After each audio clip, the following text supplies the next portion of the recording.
All right, welcome back. You're watching Daybreak. Now, a Kenyan parliamentary committee yesterday recommended that the nationalization of the loss-making Kenya Airways be as part of efforts to turn the airline's fortunes around. And this is exactly what they said. They proposed the setting up of an aviation holding company. Get this, with 4 subsidiaries, one of the subsidiaries being Kenya Airways and another running the Jomo Kenyatta International Airport. That's a discussion we want to have right now with our business editor, Joseph Bonyo. No stranger to this program. Welcome once again. Thank you, Higa. If I can call you J. Bonyo. Works perfectly Works perfectly. Yes. Talk to me a little bit about the nationalization of Kenya Airways. Why did the parliamentary committee feel this was the best course of action? I think, Wahiga, if you remember very well, sometime in last year, the Kenya Airways management did what they were calling the privately initiated investments proposal to the Kenya Airports Authority, ideally suggesting that they should set up a special purpose vehicle to run the affairs of JKIA. And their reasoning was very simple, that JKIA is currently being underutilized, and that KQ, being that JKIA is its hub, should at least have some preferential treatment in utilizing JKIA so that at least they don't pay taxes and all that. And that because, as currently set up, KQ is not making a lot of money, and for them to turn back the wheels and start making money, then running JKIA would give them that leverage, because you realize that JKIA makes a lot of money for KAA. So when they did this, of course, because this is government property, it had to be subjected to public participation. And what an uproar there was. Huge concerns were raised at that particular point. So that is when Parliament seized of the matter, because as the representative of the people of Kenya, they had to look through this proposal. And I think in a span of about 2 months, they did look at it. They had people send in their memorandum, they had people sitting, and from the report I can say the PIIP was overwhelmingly rejected. A number of people put in their submission saying it's a bad deal, we don't want to add. Then in their wisdom, the parliamentary committee also said that KQ did not have the financial muscles to run JKIA, that even if we give it to them to run it, where will they get the money to invest in doing all the things that they're doing? So they said KQ is not financially sound to do that. And instead, they now opted that because Kenya's aviation sector has lost a great deal to its competitors, regional competitors, why don't we approach it a different way? And that is why they decided, let's go the nationalization way. Let's form different companies. Let's have JKI company to run JKI. Let's have KAA, that is Kenya Airports Authority, to run all the remaining airports in the country, and also an aviation college, so that we have an aviation holding company, which is a state parastatal with all these 4 subsidiaries to manage the affairs of the country's aviation sector. Obviously, lots of people must be asking questions. What happens to the debt?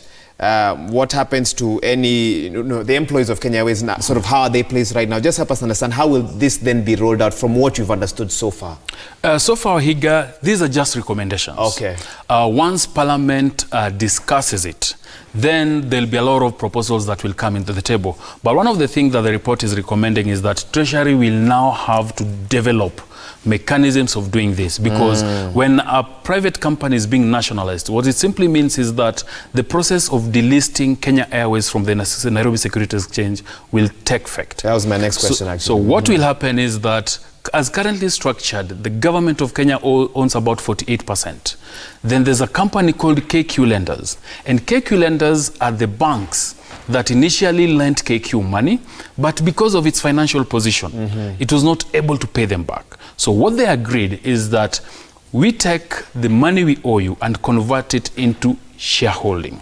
So the KQ Lenders owns about 38.1%.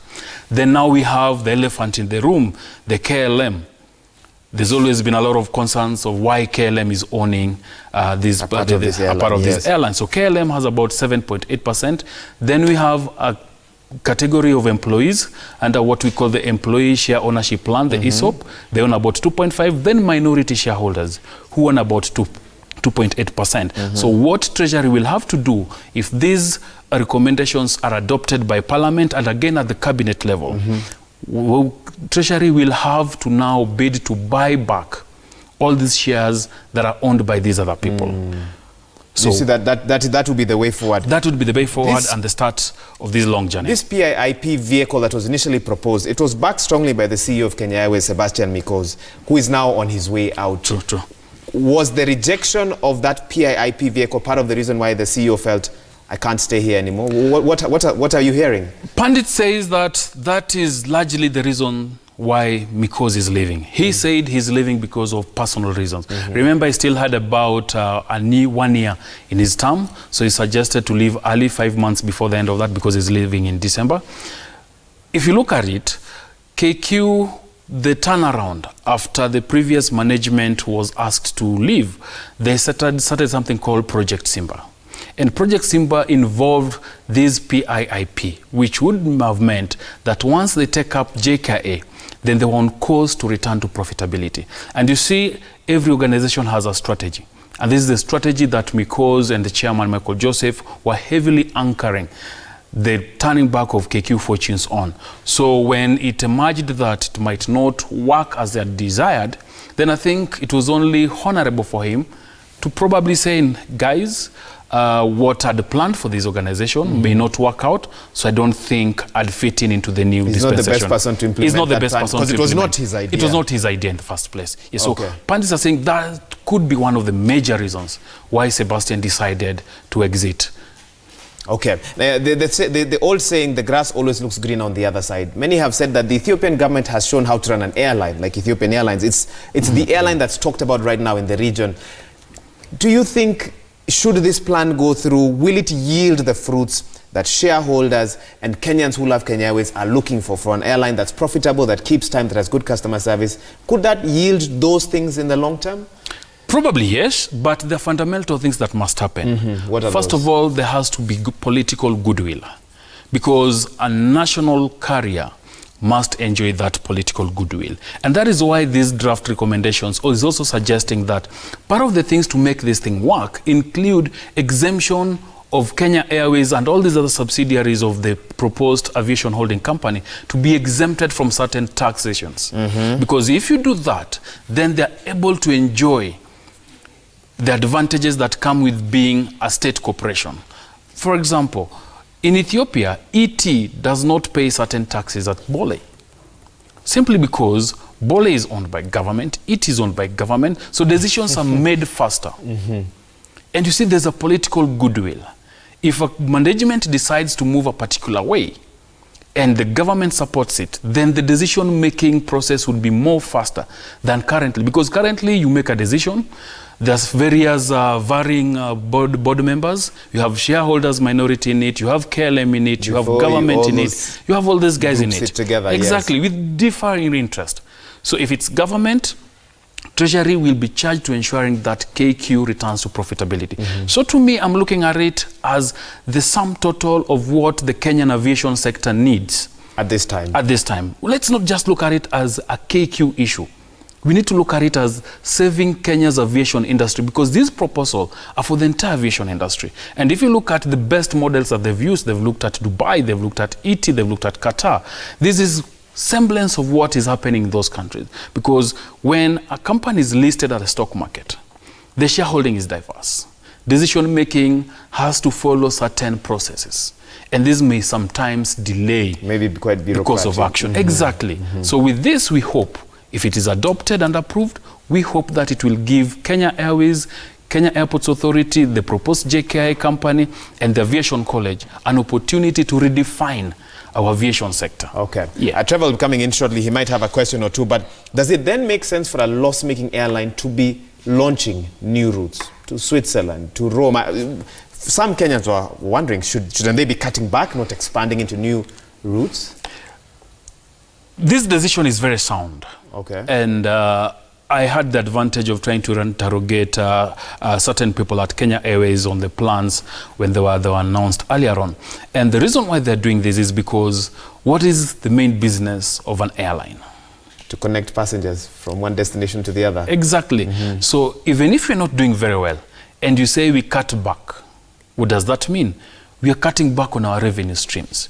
Geneva is a very, very important route for Kenya Airways. For the simple reason is that Geneva is like the second UN city in the world. and JKIA being the hub of in the region, a number of passengers from across the African countries traveling to Geneva would have it very easy to come to JKIA, then connect from there to Geneva. So the yields in this route, I want to believe, would be far much better for Kenya Airways than if probably they upscaled what people are saying domestic routes. Okay. Yes. So I think it was a sound decision, and it's only a matter of time before we start seeing the numbers pick up in the Geneva-Rome route. Because people now can connect even further to different destinations. Exactly. And those two key hubs. I mean, it's very fast for a number of people to travel there directly through JKIA, as opposed to going to other African routes. Okay, I can now bring in Trevor Mbija, who also had some thoughts on this. Yeah, I've been listening to what Bonyo is saying, and my concern really is simple. They're here now because they are debt-laden, and they don't make the money that they're supposed to make to sustain itself. Any business needs to be sustainable in the long run. They're now launching new routes, one to China. Sebastian Mikos is leaving. That disruption in leadership might be a problem. And Bonyo, you've been dealing with KQ for a while now. They even launched Project Mawingu. Yes. How do they sustain themselves going forward? Because even despite all these buffer zones that are put by government and maybe the debt is offset, nationalization, how can it be a sustainable national carrier in the long run? And I guess with the trends that we are seeing with flights across the world, how can KQ ensure that they're aligning? They're top of mind, trends? yeah. That's right. Top of mind, so that is the first place you go to. There's something very interesting that the Project Simba, headed by Sebastian and Michael Joseph, had in mind. They said that apart from just looking at the profitability of the company, then they must also reinvigorate their servings. When you get into a Kenya Airways flight, what are they offering you? They're not looking at it as a product. So if you want to travel to Hong Kong, what are some of the things, if you're going for business or leisure in Hong Kong, that you do? So they're looking at the 360 aspect of a traveler. Okay. It's no longer taking Trevor or Wahiga from Nairobi and dumping him to his next destination. Until we meet again. Until we meet again. They said because the aviation industry has morphed over time, and it's no longer just about traveling or taking passengers from point A to B. What are some of the things that you can do while at your destination that they can partner and offer to you? And that is why of late you see a number of Kenya Airways ads in the papers or on TV. They sell a destination. Okay, okay. So you want to go to Cape Town, this is what you'll enjoy in Cape Town. 4-day, 5-day package of some sort. Exactly.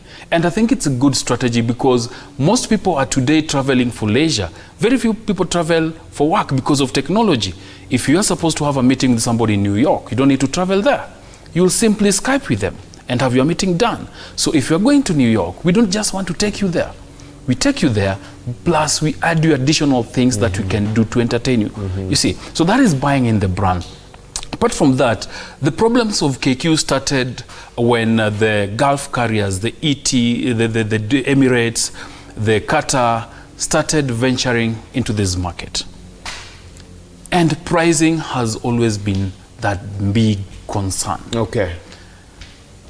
Emirates takes you to Dubai at almost 70% less than what Kenya Airways would do. 30 to 40% less. Okay. So if they package their pricing very well, yes, then they'd start seeing these fortunes. Because I know there are people who travel on KQs because of that pride. Because of that pride. Yes, so there's a lot of things that must be done. Yes. That is one.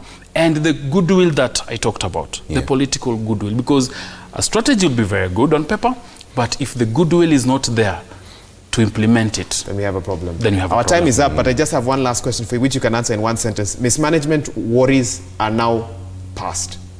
There are no more concerns about those. You never know. You never know. Yes, you never know. Okay.